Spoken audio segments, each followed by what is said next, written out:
Lordships from the Superior Judiciary, senior stakeholders, industry leaders,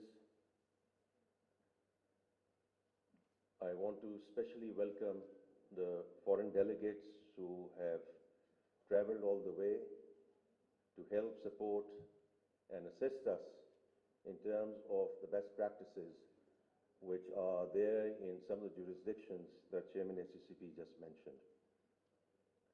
Now, before we get to the topic at hand, we know the credit business, and all of you know the credit business more than I do.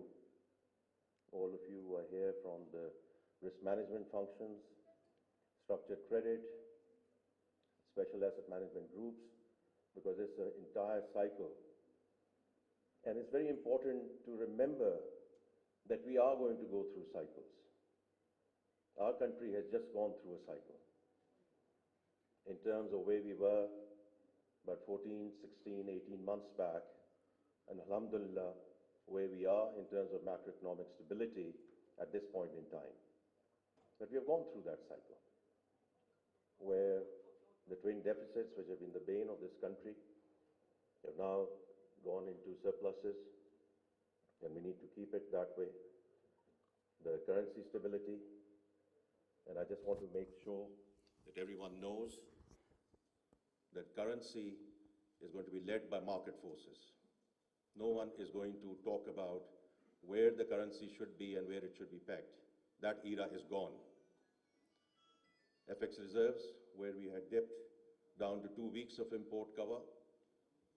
Alhamdulillah, we are now at about 2.5 months of import cover, and if this trajectory continues, we'll get to a 3-month import cover, which is going to be again very important for the rating agencies as an important benchmark as we continue our journey towards at least getting into single B category, where we come back into Committee of Nations.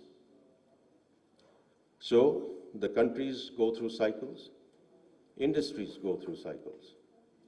And all of you as practitioners know some of the industries have popped up again, the other industries which are still struggling, but the industries go through cycles.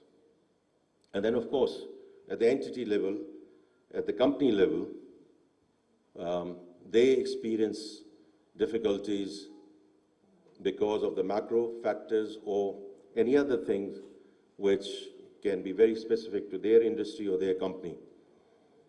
Now, before we get into insolvency and debt resolution, my strong plea and recommendation to all the banking practitioners here that in the first instance, our effort should be on the revival of these units. Because it's very important to distinguish between willingness to pay and ability to pay. Where there's a willingness issue, it's a bigger issue. Where there's an ability issue, you as banking practitioners need to ensure that you work with the C-suite and you work with the management and you work with the sponsors to see how you can take them through the cycle without drawing them into the courts or without drawing them into other areas where you can and your risk management colleagues and your boards can decide that it's an ability issue and things are going to be revived in the next 2 to 3 years, और उसमें थोड़ा सा हौसला कर लें, क्योंकि बड़ा important है कि you take a bit of a push a pause button and ensure that we don't actually push a good concern into a situation from there they will never be able to recover. So I just wanted to start with that. Now, the second part of it is the enabling environment and the enabling framework. There, I've been very clear and consistent, whether I was in the private sector or now working for the government. It's the private sector which has to lead the country. The government is there to provide policy framework and policy continuity.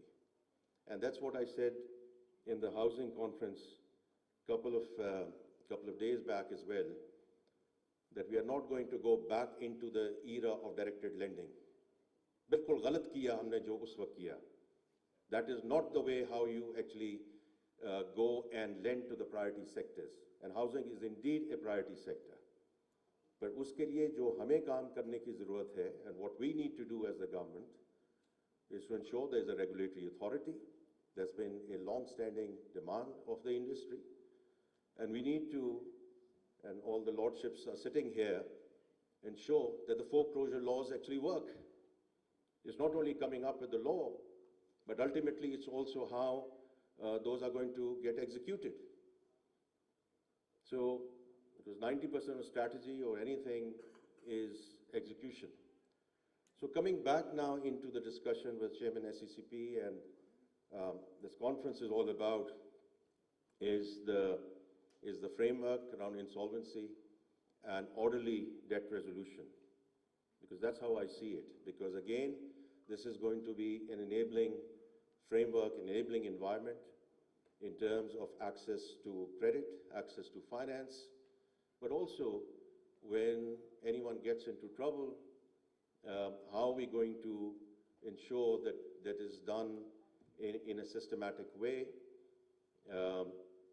When you are in a credit business, it's almost by definition that there are going to be issues.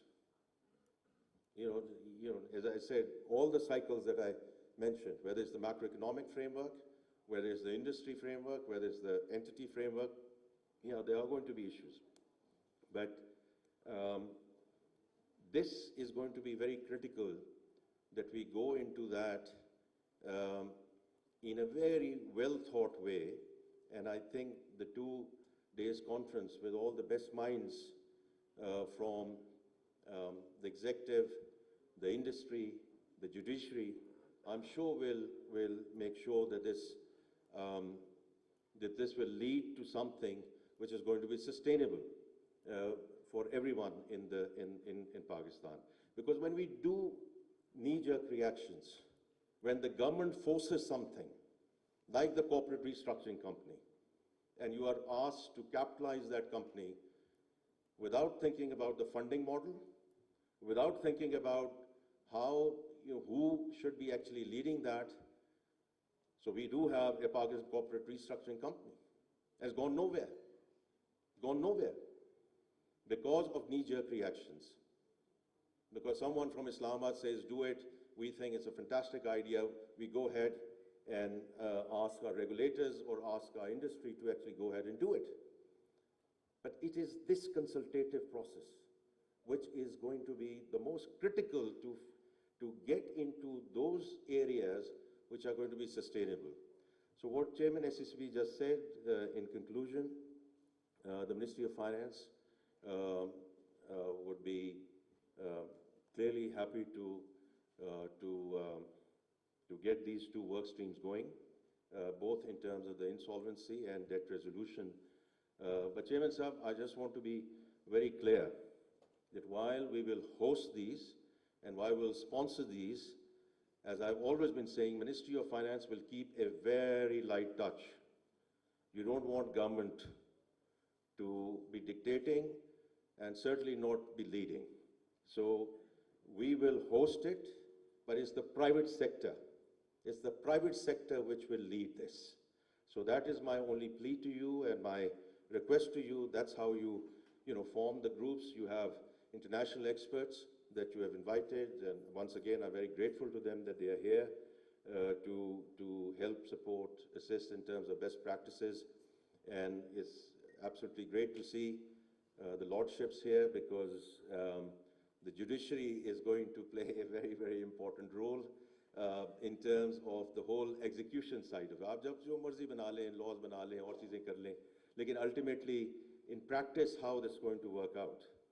And as I said, I mean, coming from the industry, a lot of good work went into the foreclosure laws, but the reality is not working. It's not working. So what's the point of thumping our chests and saying कि हमने ज़बरदस्त काम कर दिया है, if it's not at work. So I hope the next 2 days are going to be, very important, very critical in terms of this consultative process. I look forward, Chairman Saab, in terms of recommendations, and I go back with the commitment that we will sponsor these two work streams, as you just mentioned. I wish everyone here a very successful conference, and inshallah look forward to interacting with everyone. Thank you.